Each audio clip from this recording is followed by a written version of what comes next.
Have you ever woken up and felt already behind?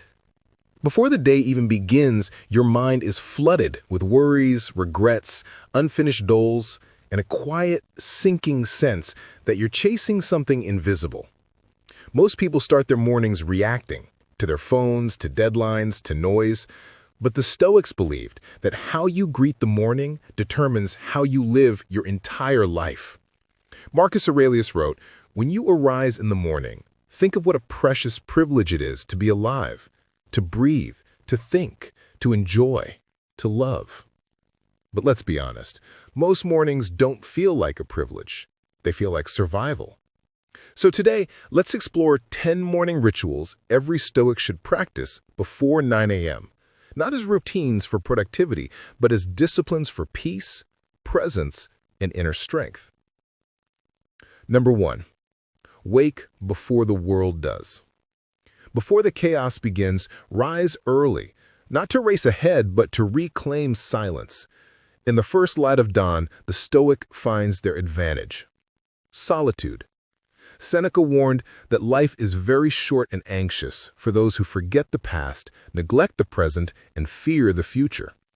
But when you wake before the noise, you stand in the rare space between all three, not trapped in time, but fully alive. The world belongs to those who meet it awake. Number 2. Conquer the first thought.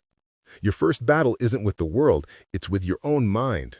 The Stoics called it proheiresis, the faculty of choice, the ability to decide how you will think, act, and feel. When you wake up and your mind says, "I can't do this," or "today will be hard," that's the moment of decision. Marcus Aurelius reminded himself each morning, "You will meet ignorant, ungrateful, arrogant, dishonest people, but they are my kin." He didn't wish the world to be easy. He prepared himself to be strong. Before you even leave your bed, pause. Observe your first thought. Then choose to rise above it. Number 3. Cold water, warm mind. The Stoics practiced voluntary discomfort, doing hard things not for pain, but for power. When you shower in cold water, you're not just waking your body, you're training your spirit. Epictetus said, "Difficulties show what men are." That blast of cold reminds you, you can do hard things. You can face what others avoid. In a world obsessed with comfort, the Stoic seeks control, not of the world, but of the self. Number 4. Journal like a philosopher, not a poet. Morning journaling isn't about poetry, it's about clarity. Marcus Aurelius' meditations weren't meant for anyone else's eyes. They were reminders to himself, anchors for sanity. Write down 3 things each morning. What is within my control today? What is beyond it? How will I respond with virtue? Your journal is your mirror. It reveals not who you were yesterday, but who you're becoming. Number 5. Face the mirror without the mask. Before the world sees you, see yourself. Stand before the mirror not to adjust your appearance, but to confront your truth. Ask yourself, who am I choosing to be today? Am I being guided by virtue or vanity? Do I still recognize the person I've become?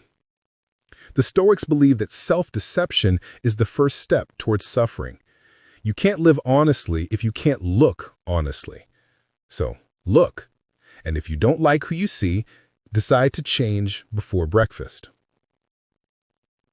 Number 6. Read a line that grounds you. Before feeding your mind the noise of the world, feed it wisdom. Just one passage from Epictetus, Seneca, Plato, or even a modern philosopher, because one sentence truly understood can shift the trajectory of an entire day.